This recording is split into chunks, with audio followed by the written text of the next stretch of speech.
Dipa went into the final with a prayer on her lips and a dream in her heart. Courage is anyway synonymous with her name by now. She knew that she could compete with the best and even surprise them, not by luck but by sheer daring and perfection of her heart.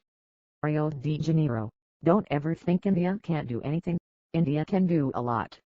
Dipa Karmakar, the 22-year-old gymnast from Tripura, was speaking to the world media in the mixed zone on Sunday, her eyes shining with satisfaction and pride, flashing that quiet challenge.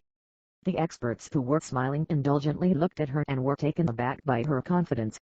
She then flashed that sweet, toothy childlike smile, and they were all charmed. This daredevil, pint-sized package of sheer grace, balance, strength and power, she is just 4 feet, 10 inches in her socks, had the gymnastics world mesmerized by her performance on the vault here on Sunday.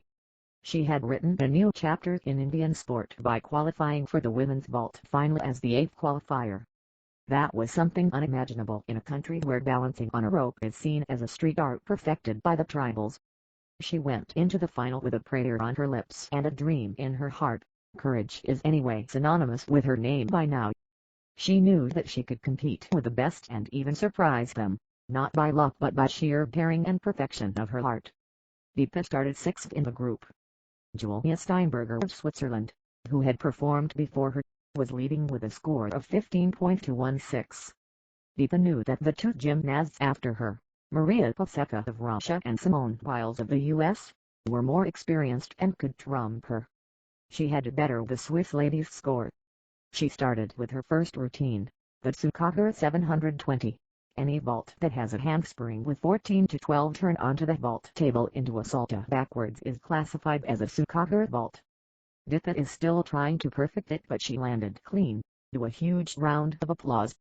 The score of 14.866 was decent enough to keep her in the medal hunt, so far, as her favorite, the death-defying Pradhanova, was her second and final routine.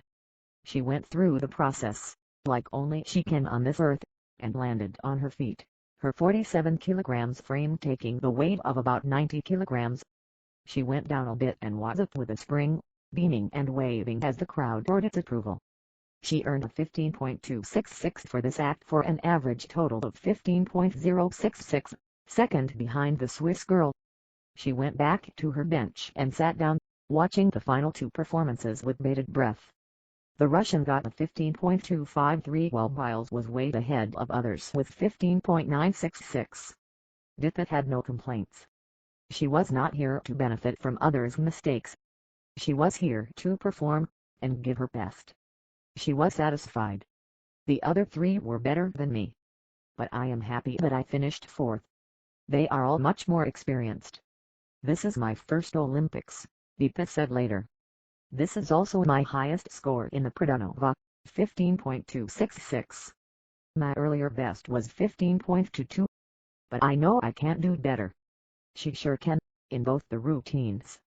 Her childhood coach Viseswaranandi said Dipa was amazing. She had a deep landing on the Pradhanova but no complaints.